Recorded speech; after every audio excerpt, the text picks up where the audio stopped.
Hey, what is up, everyone? Good morning. This is Danny Batsalkin, and this is DannyBLive episode 2. And today we are debunking pandemic myths, and we're getting all of your COVID-19 questions answered by Dr. Tanya Altmann. I am so excited to rock and roll today. We're just a couple minutes late because we had a few technical difficulties, but it's only episode 2, so bear with me. So here we go, folks. Let's get this show on the road.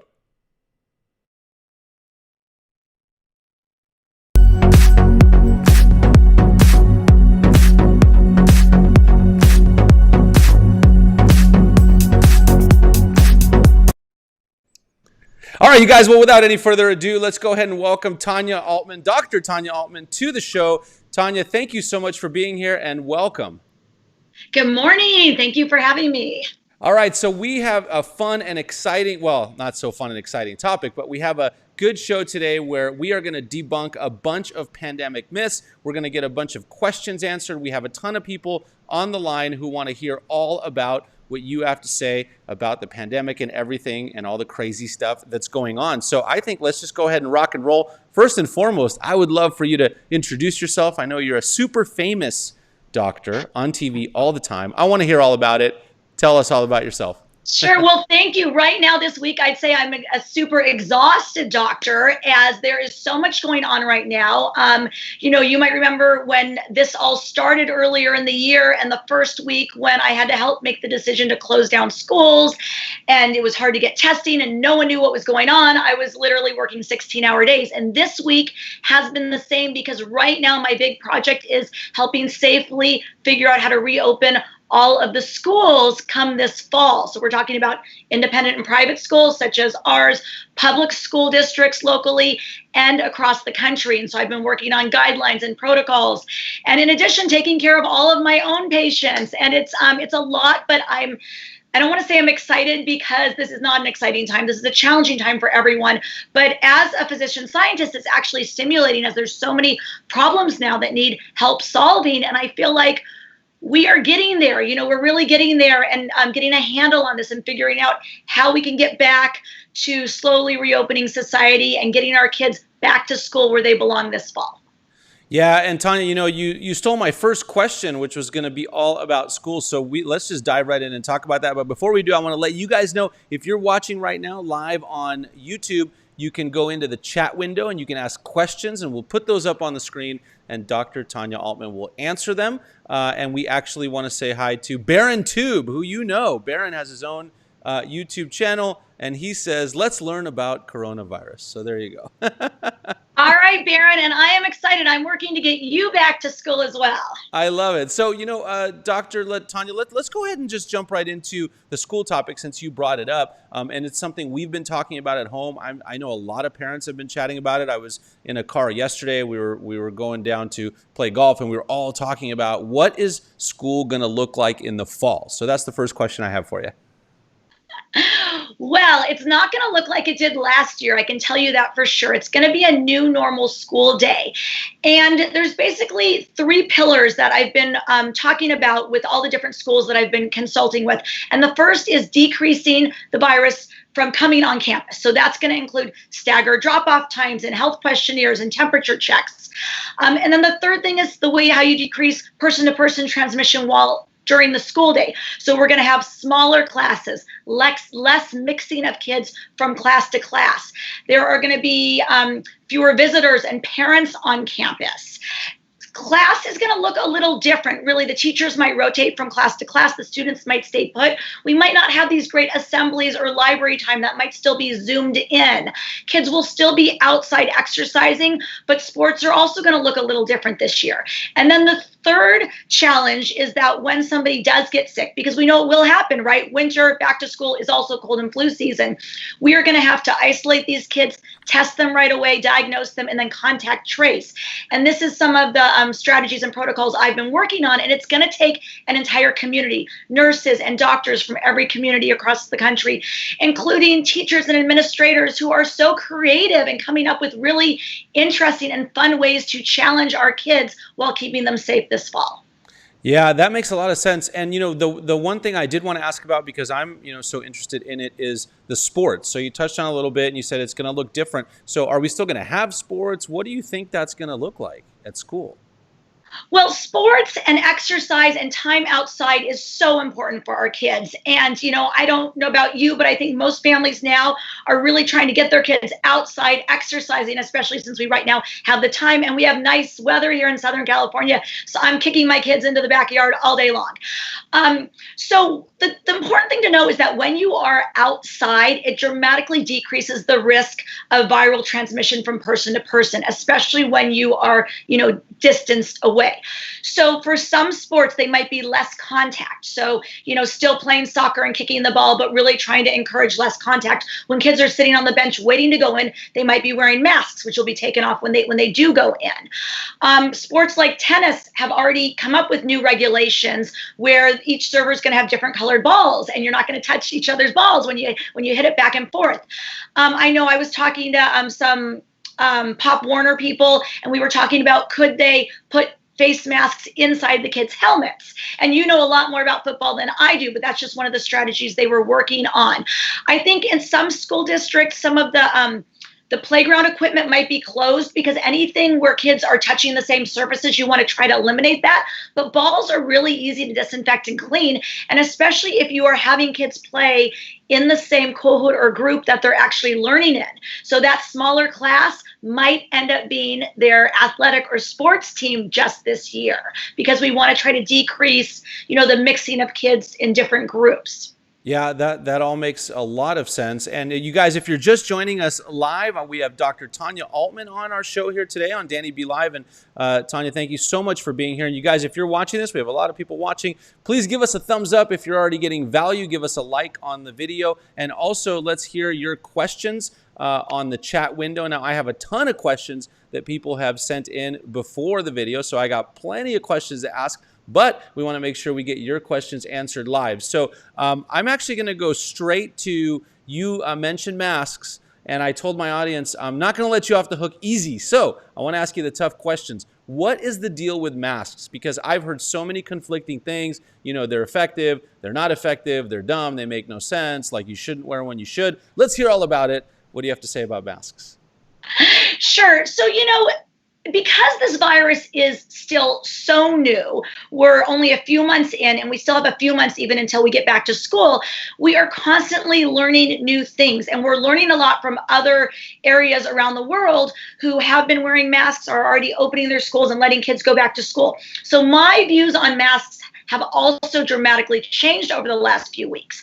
So we do know that the most common method of transmission of COVID-19 is person to person. So from coughing, sneezing, breathing on somebody next to you. So that's where the mask plays a role. It really keeps your germs with you, so you're not sharing them with your friends, your neighbors, and the community. So I think masks are a very important component to help decrease spread of the virus, when we are out in the community and near each other. Now, for younger kids, I have been really concerned about mask use. I was worried that they would be touching them too much. It wouldn't be comfortable for them. They wouldn't want to wear them. And so in my back to school plans a few weeks ago, I was actually advocating only mask use for older children, middle school, and high school. But over the last few weeks, we have seen so many kids around our countries aged 3 and up that actually are wearing masks. It's not bothering them. They want to be like their parents. It's sort of become a way of life. They're comfortable in it. They don't touch it. And it's really making us realize that kids can do this. And I have not yet put a mask on my 5-year-old. Of course, he also hasn't left the house, right, other than to go for a walk with me. And I really didn't want him wearing a mask to kindergarten, but I am now realizing that it is probably going to be the safest way for our kids to go back to school. And the data is still emerging, and I don't know yet what the schools are going to officially decide in the fall, but I do think we might see all of our kids wearing masks. So what kind of mask? Honestly, almost anything that you put over your nose and mouth is better than nothing. So some of the softer cotton material masks are going to be more comfortable for the kids. They can choose their colors and patterns. They will need to be washed every night.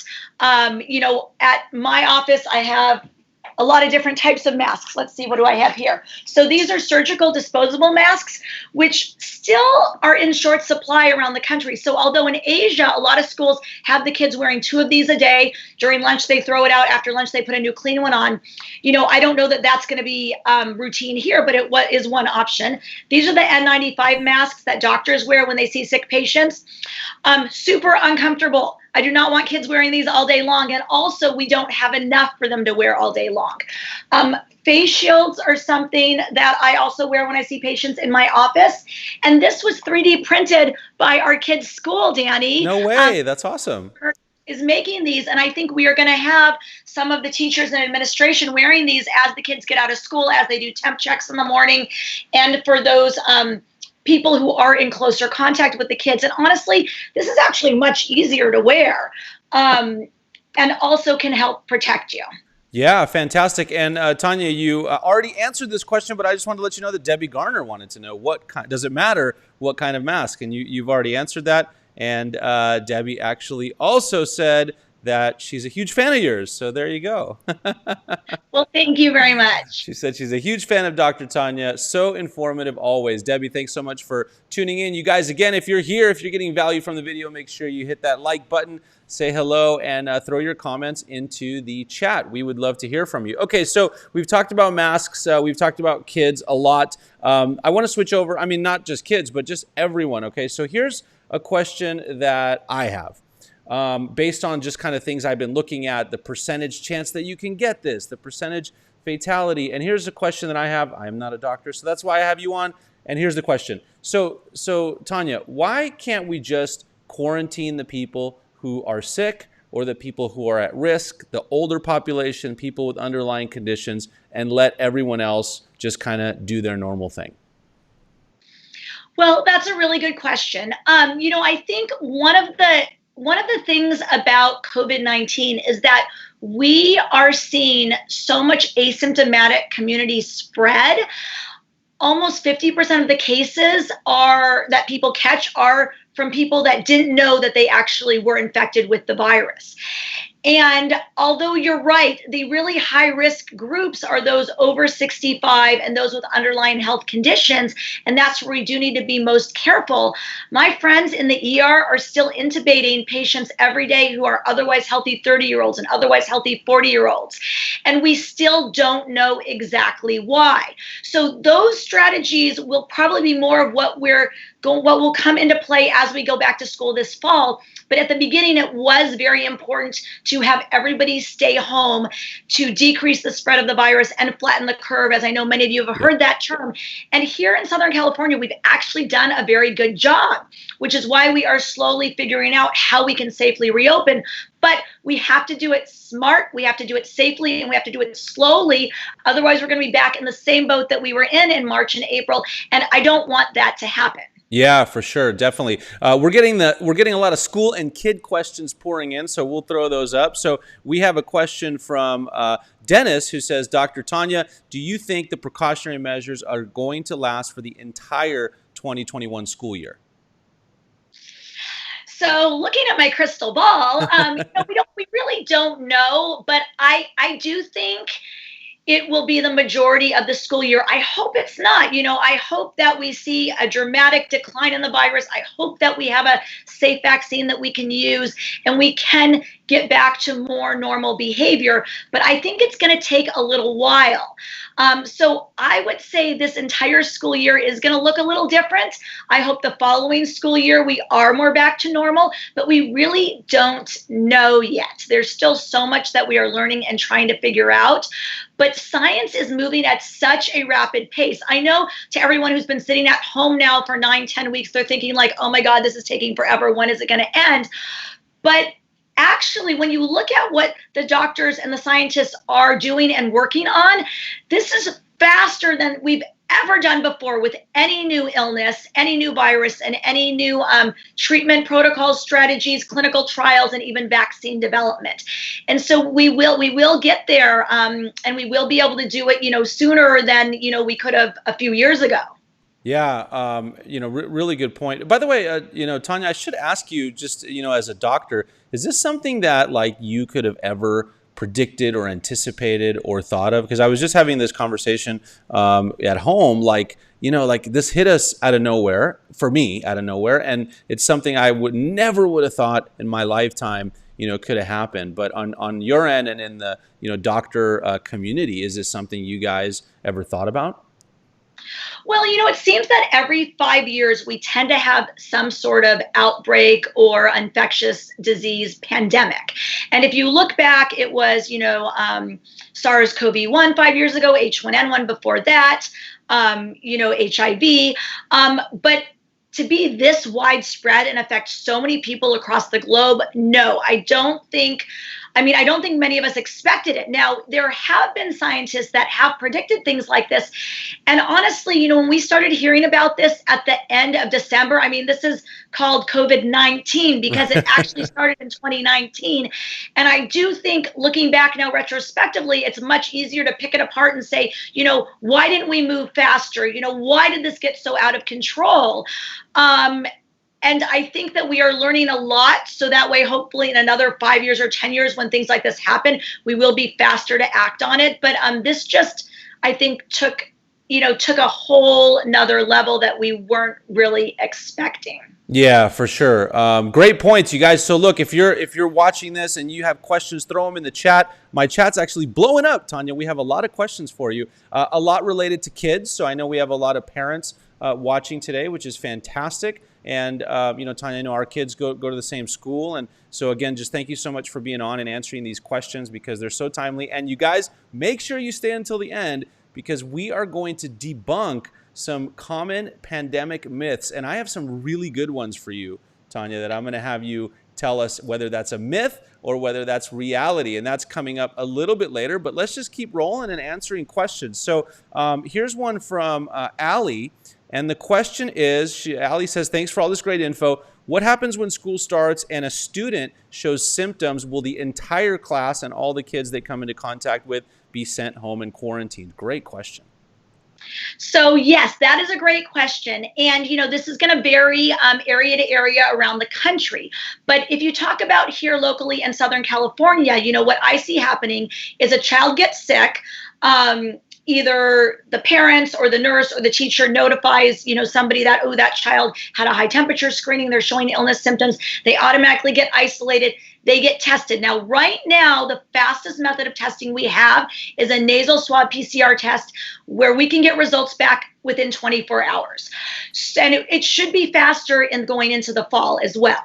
So if that child is identified as having COVID-19, then we will have to let everybody that child has been around, and it may not be their whole class because if desks are spread out, it might be like the students sitting most around them, notified. Those kids will get tested.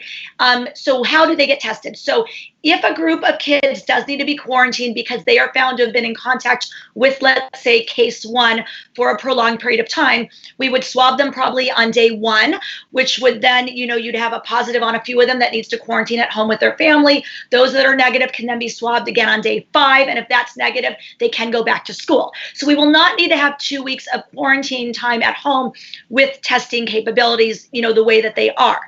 The other thing is there's new testing coming out. There's something called pooled testing, which I've been talking to scientists that are working on these machines, which hopefully we can use not only for testing large groups of kids, but also for surveillance testing. This is what they're looking at in the military right now. But instead of just doing a nasal swab and swabbing one child, which might take an hour to run in the new machines that are coming out in pediatricians' offices in the fall, or 24 hours when you send it to the lab, we're going to have something called pooled testing, where you could essentially swab 15, 20 kids in a class, test them all, and within an hour know, okay, they're all negative and clear, or somebody in that class tested positive. Now we got to go and check every single swab. And so there's a lot of new things coming out that will be used for these cases. My goal with the schools I advise is that you will have small pods of kids. You will be able to very easily contact trace. And although a group of students or an entire class may need to be doing online learning at home for a week, you will not have to send home an entire grade or an entire school. Oh, okay. So that's good. Yeah, that's a good thing and definitely reassuring. By the way, it sounds like this is a good time for like a year-round trip around the U.S. or something. We're thinking of doing a RV trip this summer around like the Northwest and stuff. So I don't know, with all of this, maybe we'll extend it. We'll do all of 2021. You're gonna have to take a lot of gloves with you for, all those gas pumps you have to stop and touch. Totally. A lot of food with you. There's still, I think that is a great idea because travel is going to be limited. But there's still a lot of precautions that families are going to need to take when they do travel, this summer and next year. You know what? That's a good point. Let's touch on that real quick. Actually, before we do, let me throw this question up because I think it's a good one. You talked about kids and masks, and Riva actually asked, are there any studies discussing the psychological effects on young kids of wearing masks? So that's a good question. And we do not have any data on that yet. But what we do have data on are the psychological effects of kids right now who are out of school and at home and isolated. And that is why, it's really becoming more and more clear that we do need to get kids back to school this fall, because although children in some communities are doing great with online learning, right? My 2 older boys are doing fine with it. They're able to Zoom with their friends, play video games. We're able to have a lot more quality family time together, which is so important and needed. There are many families across the country where there is a lot of lost learning, and kids, they don't have the technology available in the house. They don't have a parent there to help them learn. The kids are sad. They're left alone. And so this is why it is important to get the kids back to school. And what we've been seeing over the last few weeks, which is what's changed my mind about younger kids wearing masks, which I was not in favor of a few weeks ago, is that it actually isn't bothering them. And they're doing fine with it. And as long as you let them play with masks at home, put masks on their stuffed animals, they see parents wearing masks, they just feel like it's sort of a normal way of life. They don't really know anything different. And it's not going to be all the time 24/7. It might be something they wear when they're indoors. They take off when they go outside, for recess. And it's also not going to be forever. Yeah. But don't forget, we've used masks for kids undergoing chemotherapy, kids with other serious medical issues. And they've actually worn them fine and not had, any problems. Yeah, in fact, I think they probably care less about them than like adults, and because they're kids, so they don't know any differently, like you said. You're absolutely right. You're absolutely right. And the other thing is that, honestly, this time that we've had at home has been great for so many kids. They are actually spending time with their parents now. And that's what I keep trying to tell families. I know this is hard. This is challenging. Everyone's under enormous amounts of stress.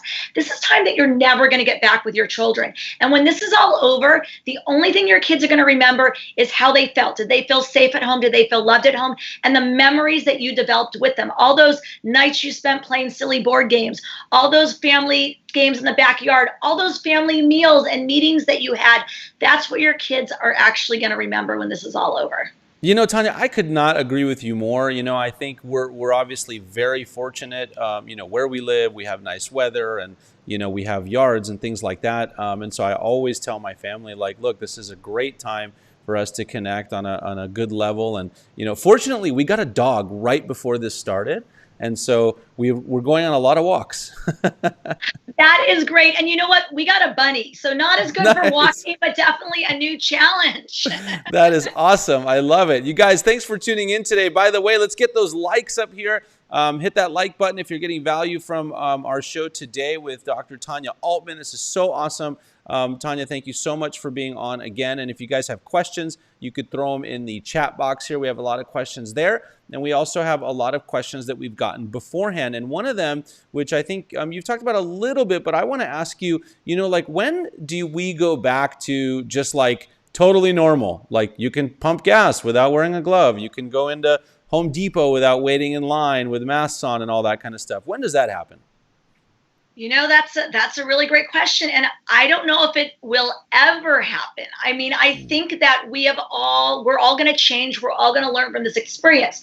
So I used to be the crazy mom that would never let my kids touch the handles on a buffet, right? I would take a napkin and I would serve everyone, and then I would run and wash my hands before I sat down and eat, because I'm a pediatrician and I'm so careful. I never touch my face. I don't touch commonly touched surfaces because I don't want to get germs. And now in some ways, everybody might be like that. We might never go back to having, buffets. We might, we're always going to be more careful when we open doorknobs. Everyone's going to be aware. Our kids are growing up and learning all about important hand hygiene. And just by simply having our kids wash their hands a few times during the school day dramatically cuts down on infection rates. So I think we're going to have less kids sick every winter. We're going to see less flu and other illness simply because of all these new steps that we're incorporating into our life with disinfecting and hand hygiene. So in terms of, though, when are we going to be out of this pandemic state? I mean, it's going to take a while. Some people are even saying a few years, but I'm really hoping that by next summer, we will have a safe and effective vaccine. The virus will have dramatically, declined in society, and we will be back, getting back to normal. A lot of us have really important events this summer that are getting postponed. I know my own son, has a bar mitzvah. Yeah. And so, things like that, I'm hoping that the celebrations, not the actual ceremony, which, can still take place at home over Zoom with just the immediate family, but the celebrations I'm hoping can be rescheduled for next year. I was hoping they could be rescheduled for this fall, and every day I'm less and less optimistic that that's going to happen. But I think by next summer we can take those trips that we had to postpone for this summer and have those, big celebrations again. Yeah, it really is unfortunate. So you're thinking, we have actually Elena, who my wife's really good friend Dina was supposed to get married, I think in June, had to postpone it, but they postponed it to August. That's still like 3 months away or something like that. Are you thinking that that's not going to happen either? I think it's going to depend where around the country they want to get married. So if you look back in March and April, a lot of communities postpone events to August. So we have a lot of scheduled events in August. And I'm really concerned, at least here in Los Angeles, that public health, and the thing is that, we have to follow the public health guidelines. So I don't know what public health is going to allow in August. I think we'll know a lot more over the next few weeks, but there are areas around this country that will allow small gatherings, especially if everybody's distanced, if people are wearing masks, and there are areas where that won't be allowed, and it's going to vary so much. And we're seeing that right now. People are actually traveling to other communities for these events. And, but you do have to be cautious, right? I mean, just because you can go an hour away and have an event with 50 or 100 people doesn't necessarily mean it's safe. And especially if you're all going to then come back to your own community. So I think these are all, decisions and things that we're all going to have to think about and weigh the pros and cons and decide, what's important. I would probably recommend that they have a, very small, intimate wedding and then plan a fabulous party for next year, or go on an amazing honeymoon next year instead. Tanya, this is like a Russian Armenian wedding. Small is not going to cut it. We're talking 300-400 people. And they're going to have to discuss that. But I don't know that there is going to be any area which is going to allow a couple hundred people, in just a few months. I mean, right. I really hope I'm wrong, because I want to have an event like that in my backyard. But I think we have to wait and see. Yeah, for sure. So Dina, I don't know if you're watching, but that one was for you, because I was excited to go to your wedding, and now we may have to postpone. Cross for you, Dina. I hope you can do something that's important and meaningful. And I think we're all also kind of learning, what really is truly important in life and what is meaningful. And maybe there are other ways to celebrate, instead of the traditional way that we all knew about. I've seen some, some things in the media where a couple just, got married on their front doorstep and everybody zoomed in. And that is, so meaningful and different. It may not be what they expected or pictured, but really all they could do right now. And it will be memorable, in its own way. And they'll have many more opportunities, over the years to have other bigger celebrations. Yeah, for sure. By the way, earlier you mentioned buffets. I was going to tell you, good riddance. I hate buffets. Other than, there's two buffets I really love: the Wynn in Vegas and the Four Seasons buffet. Other than those two, they could all go away. Yes. So, well, maybe what I could see those just having servers, Okay. and everybody's spaced out. So there are safer ways that you could in the future get back to that if you want. But I agree with you. I'm kind of fine without them. Especially on cruises. All right. Well, we got questions. So here's a question from Talar for you, Dr. Tanya. And that is, how do you feel about young kids having outdoor play dates or even swimming together? Great question. So this is really a good question. And again, I think it depends where you live around the country and what the public health guidelines are. Now, we do still want to keep everybody safe. And I think the risk is if your children catch the virus and they bring it home to you or to a grandparent or somebody who's, more medically fragile, that's really the population that we are worried about. Now, that said, swimming, the virus really should not be transmitted through the water. So I think swimming could be safe if everybody is distanced, if they're not touching the same equipment. So right now, some of the summer swim programs that I'm talking to, they're doing things like having fewer kids in the pool, one child in each lane. They're not going to have the dressing rooms open, and they're not going to have shared equipment. If you're in an area where things are opening up and you want to do like a socially distanced play date where you go for a walk in the neighborhood where one family's on one side of the street, the other family's on the other side of the street, I think these are ways you could slowly start allowing your kids to be social, to see their friends. But we're still not at that point yet where they can really be like one-on-one, especially indoors. So let's remember that outdoors, everything is safer because there's a more dilution of the virus and it doesn't travel as easily. We've been talking about, teenagers who want to see their friends. They want to go on dates and they're just so devastated right now because they were supposed to have prom this weekend and they can't have prom this weekend. So what are some safer things you could do? Well, maybe you could do like an in and out date where you're, both on top of your own car, but like, one or two car lengths apart. And I know it's not still ideal, but that might be sort of the best we can do right now. Hold on. I'm going to give you a big round of applause because I love In-N-Out, my favorite. You mentioned In-N-Out, so we're going to get some applause for that. I want to go on dates also, Tanya. It's not just the teenagers. So Elena and I are trying to plan some stuff, but it's a little bit tough. So good stuff. Great answer to that question. Be around each other. That's right. We are. Okay, we got more questions for you. Here's another one about kids, and then we're going to take a quick time out to do something fun for you. But here's a question about sleepaway camps this summer, and we have a question asking about those and how you feel about them. By the way, I will say I first heard like all the camps were closed, and then starting yesterday, I started hearing, camps are reopening. So what are your thoughts about that?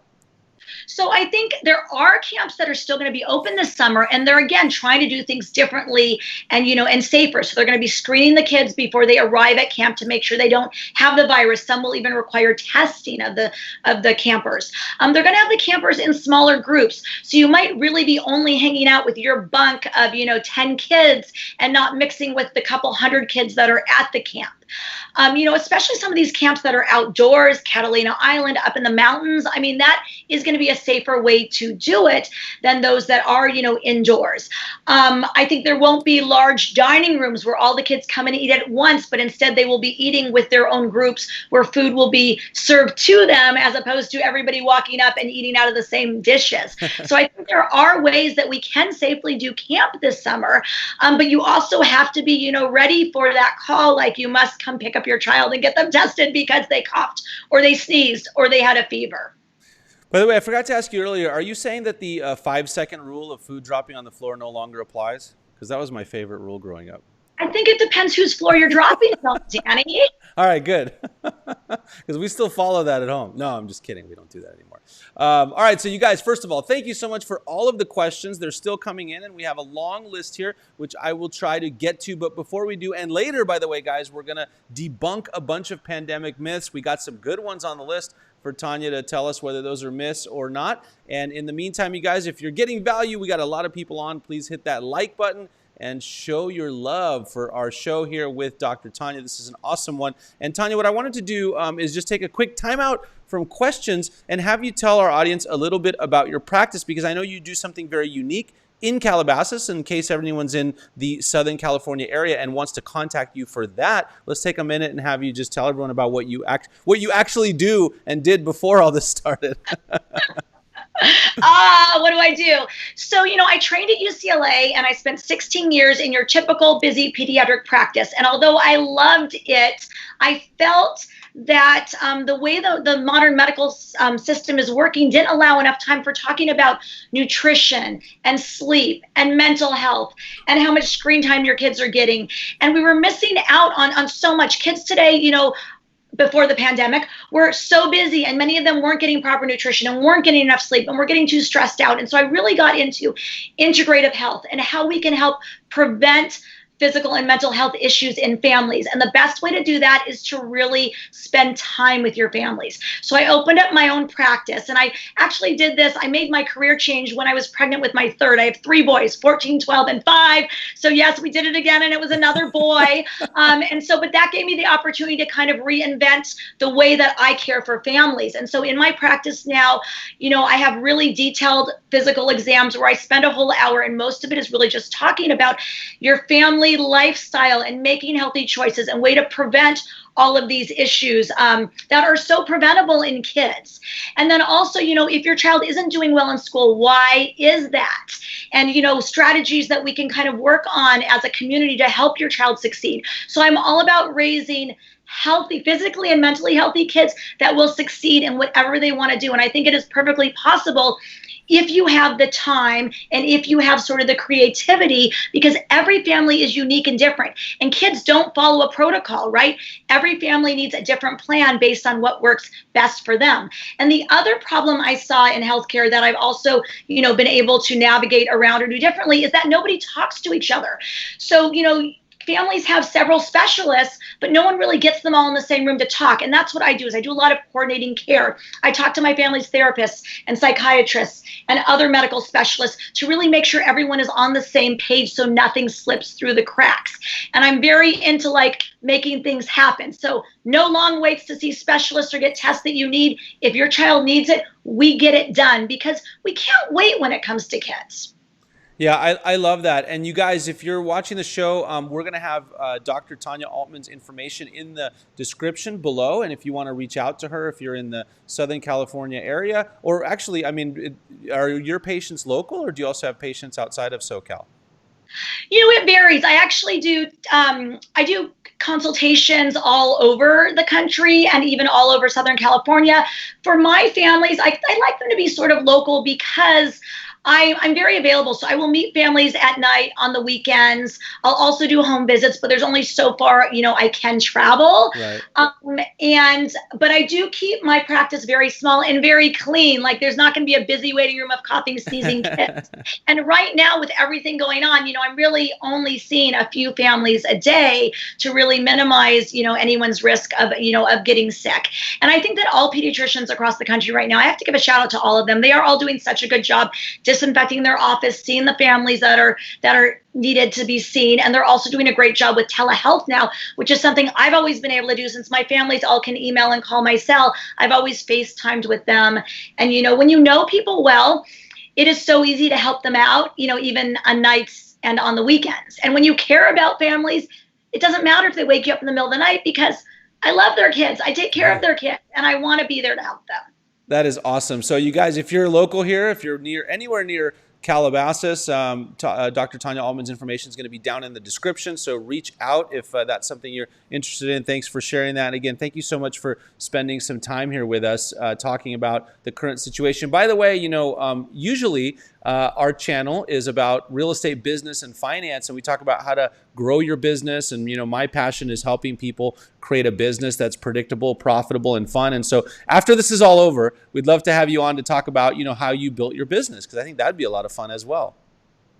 Yeah, and in some ways, raising a child too is just about a business, right? Yeah. So I have families that call me and say, hey, we're thinking about moving into the community, and I help them figure out the best school districts, what they need, in a house. You want to be close to a park or a place where your children can play outside. There's so many different things you do need to think about when you're moving, and so I do advise a lot of families on that, and I will send them to you to find that perfect when we talk Fantastic. about the area for their family to live in and for their kids to go to school. I love it, Tanya. So you guys, if you're thinking of moving to Southern California, here's another great connection for you in terms of someone that can help you, not just with your health, but with everything else. So Awesome. All right. Well, Tanya, without any further ado, I think we should debunk some pandemic myths because we are about 40 minutes in here, and so I want to make sure to respect your time here as well. So let's jump right in. We have a bunch of myths to debunk. Are you ready for these? We're going to have a lot of fun. I'm ready, and I know you always give me the tough questions, Danny. So I'm nervous. Let's do it. All right, no. These are gonna be good. It's some of the stuff we've actually already talked about, but I have kind of a list of myths that I keep hearing about and that people have written in. So let's rock and roll. Okay, the first one, which you did talk about early on in the show, but we're gonna revisit. The statement is young people and kids really don't have to worry about COVID-19. Myth or reality? Gosh, well, for the vast majority of kids, that will fortunately be a reality because we are seeing that kids are not getting as sick as their adults and grandparents in the same household who are getting the coronavirus. That said, we are also seeing an increasing number of kids with this multi-system inflammatory disorder, which we believe to be a late reaction to having COVID-19. And most of these families did not even know that their kids were exposed to the virus or had the virus. And then their kids are now getting really sick with this overwhelming inflammatory disorder of their entire body, which is landing these kids in the hospital. So I think it's a little bit of both. I think overall we are fortunate that the majority of kids, will do fine if they get the virus, but we are going to have people in every age group that are getting more seriously sick, and we're still trying to figure out why. And by the way, I did hear you talk about that on one of your recent YouTube videos. And you guys, the other thing I wanted to direct you to is Tanya has her own YouTube channel. We'll put that in the description as well. Make sure you head over there and subscribe. I'm really loving your weekly videos and tips and things like that. And you can also see Tanya all over the news. So if you watch the news, she's always on a show or a broadcast. So that's awesome. So anyway, with that one, we got a little bit of myth, a little bit of reality. We'll give it half yes, half no there. All right, next myth. Here we go.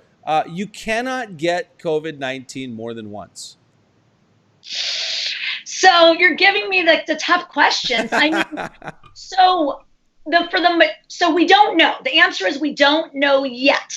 There have been a few reported cases of people potentially getting it again, but could it also be that they just still have the virus in their system? I personally feel, but the data doesn't show this yet, that for most people, you will have some form of immunity for a short time period. It's probably not forever, but it is for a short time period. And I do think that if everybody was able to get it again pretty quickly, we would see higher numbers than we are right now. But we don't know how long that little bit of immunity, if there is any there, will last. I've had patients who had COVID-19 and we've checked their antibody level and they have barely any antibodies. And I've had others who have a lot. So it is going to vary person to person. And we don't know yet how protective those antibodies are. And these are actually studies currently underway at UCLA, at Children's Hospital Los Angeles, and at other institutions around the country to look at those specific IgG antibodies and see which ones are protective. Got it. Okay, cool. So we're gonna somewhat say cool because you can after you have it once. Oh, by the way, I should ask you this outside of the debunking myths. Do you recommend people to go get those tests to see if you had it before? So it's a good question. I think from a public health standpoint, it really is interesting to see who has antibodies in our community and who doesn't. But the question is there's not a lot you can do with that information right now other than just, oh, you know what? When I was sick in March, that's what it was. Because we still don't know, are you protected? How long? And a lot of the finger poke tests, like the ones that I have in my office, are not always that accurate. Now, the one I have, I personally feel is, and I've been collecting data on it and it was recommended, but they're not FDA approved yet. So it's more for interest, for data collection. But it really doesn't give me that, personal feeling like, yay, you're protected. You can be the one to go back out in society. We don't know that for sure yet. Got it. Okay, cool. Thanks for answering that. That was a question I definitely had. All right, here's another good one, which is the statement is COVID-19 does not live for a long time on surfaces. What's your definition of a long time? So, couple minutes. A couple minutes. It's going to last more than a couple minutes. Yeah. So it depends on the surface. And there actually is data on this, and it lives longer on certain hard surfaces like plastic and metal compared to more porous surfaces like your Amazon boxes or your clothes. But that's why disinfecting is so important. And the major way people are still catching this virus is actually person-to-person transmission, and not as much surfaces. However, if someone with the virus coughed or sneezed on their hand, touched an ATM machine, you touch that ATM machine, and then you rubbed your nose, you will likely get sick. But especially with surfaces outside, the longer it sits there, the weaker and weaker and less, of the virus will be there to infect somebody. All right, so you answered one of my questions already, or one of the myths, because this happens at my house like 10 times a day, which is the Amazon packages. Can you get COVID-19 from Amazon packages? I think it's very low risk to get it from a package. And usually the delivery people are all very careful now and sanitizing and wearing gloves. What I've been recommending doing is that you open the box, dump out the contents, throw the box away or to recycle, and wash your hands. And, for some people that are really worried or high risk, they're even putting the boxes in their garage for a few days. And then the virus, there really shouldn't be much virus left. But I think, with transit time and travel and sitting in that hot van while it's being delivered, I think the risk would be very low from catching it from a package. Fantastic. That's good to know, since we get so many of those at home all the time. I'm glad it's not just my house. See, Phil? That's a subtle dig at my wife and kids.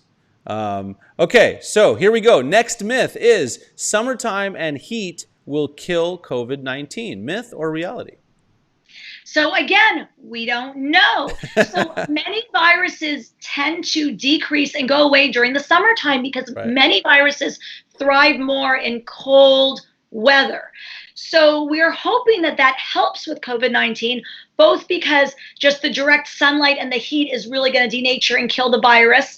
Also, people aren't as much inside in close contact with each other, and many viruses don't thrive as well. But we really don't know yet. We'll have to see what's happening in society in a few weeks or a month or two. But I think it is going to help. It's not going to hurt the spread of the virus. Will it, be the perfect solution? Probably not. That makes a lot of sense. All right, so here's another one. Myth or reality? You can protect yourself from COVID-19 by boosting your immune system, like taking vitamins, exercising, and eating healthy. Does that help at all? So there's no evidence that, that good nutrition and supplements will prevent you from getting sick. Now, that said, I am a big believer in good nutrition, sleep, exercise, and even some supplements if needed, depending on your family's diet. And I think that while I don't really like the term boost your immune system, I think keeping your body healthy and strengthening the way everything works is really the best way to help decrease your chance of getting sick if you're exposed, but also make that illness more mild, if it does come into your house and you do get sick. So I think there is so much you can do to help your family stay healthy, decrease illness, and decrease severe illness. But I can't tell you that one thing for sure, will be that magic bullet. Got it. Okay, very cool. Well, see, Tanya, these weren't that bad, right? These are good ones. You debunked some myths that we've been hearing, and you also, by the way, I loved in one of your videos, I was going to give you this one, but I think this one's already done, which is that if you can hold your breath for 10 seconds, you don't have it. Baron used to do that all the time. So that definitely is a myth. That said, there are some days or nights where I'm feeling like, oh my gosh, I don't feel well. Do you think I'm going to get sick? And then I feel like if I can run my 2 miles on the treadmill, I'm fine. There's no way that I could have it, right? So I think that's sort of, if you're able to do things that you normally can do, whether it's exercise, hold your breath, jump up and down, run around, you're probably feeling okay and you're not sick. But no, there's no guarantee there because people, even when they have it, can suppress a cough and hold their breath still. Yep, for sure. All right, so I have one last myth or reality for you, although I think this one for sure is real. And that is that drinking alcohol, especially wine and tequila every day, reduces the risk of infection. So I think wine and tequila will decrease stress and definitely help you relax. And I know with everything going on, we're not big drinkers in my house, but I feel like I've been having, a glass of wine more than usual in the evening because I just like, oh my gosh, I need it with all the work I'm doing. However, alcohol, junk food, sugar, those things that aren't healthy for you actually might put you more at risk for getting sick or having severe illness, depending on who you're exposed to. So I think everything in moderation, and we know that exercise actually can help. When you talk about dieting and physical appearance, you can't outrun your fork or your wine glass. But in terms of keeping your body healthy, you can actually help reverse some of that, by adding in a little more exercise. I love it. I still think tequila cures all. So I'm sticking with that one.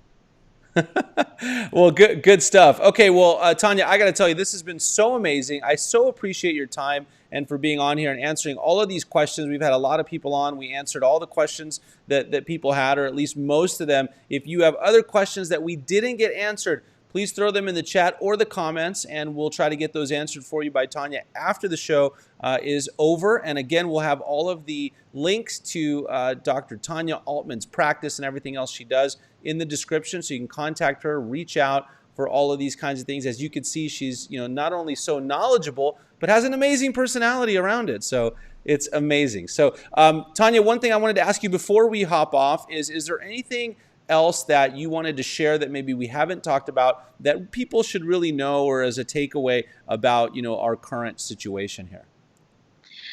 I think trying to keep things positive, especially when it comes to your kids and your family.